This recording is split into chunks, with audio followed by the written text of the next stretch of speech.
আমার শ্বশুরের শখ ছিল যে তার মেয়েকে হাতি করে নিয়ে যাবে এবং ঘোড়া করে নিয়ে আসবে।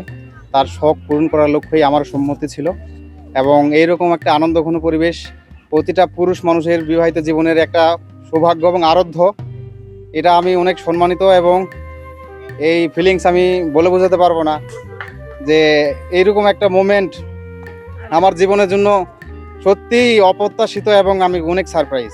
এইটা আমার বাবার অনেক স্বপ্ন ছিল যে জামাই হাতির পিঠায় উঠবে আর জামাই মেয়ে ঘোড়ার পিঠে চড়ে ঘোড়ায় গাড়ি চড়ে চলে যাবে। আমার বাবার স্বপ্ন পূরণ হয়েছে আলহামদুলিল্লাহ। ছেলে ডিফেন্সে চাকরি করে, তার শ্বশুরের শখ এবং আমারও শখ পূরণার্থে তার শ্বশুর এখানে হাতি পাঠাইছে। হাতির চড়েই আমার ছেলেকে নিয়ে যাবে এবং ঘোড়ায় চড়ে আমাদের বৌমা সহ এখানে আনবে। আমি খুব আনন্দিত। আমার ইচ্ছা ছিল হেলিকপ্টারে বুক দিয়েছিলাম 1,20,000 টাকা দেওয়ার পর তারা অপার কথা স্বীকার করার পর আমি অনুভব করলাম যে তার বিকল্প কোনো রাস্তা খুঁজি।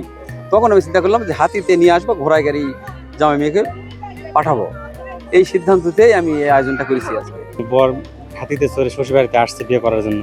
এই ধরনের অনুষ্ঠান আগে দেখা যেত, যে অতীতে আমরা শুনছি যে ঘোড়া গাড়িতে চড়ে বা অথবা গরু গাড়িতে চড়ে অথবা হাতিতে চড়ে তারা বিয়ে অনুষ্ঠান সম্পন্ন করেছে। কিন্তু এই বর্তমান যুগে এসে আমরা অনেক একটা আনন্দময় একটা ঘনময় পরিবেশে আমরা আজকে বিয়ের অনুষ্ঠান সম্পন্ন করতে পেরেছি। আমার বরাবর ছেলের বিয়ে, আমার বড় ভাই হয়, তার বিয়েতে আজকে জীবনে ফার্স্ট হাতি পিঠের চড়ে আমার বরাবর ছেলে বরযাত্রী হয়ে যাবে। আমরাও যাব, খুব আনন্দিত আমরা এই বিষয়ে।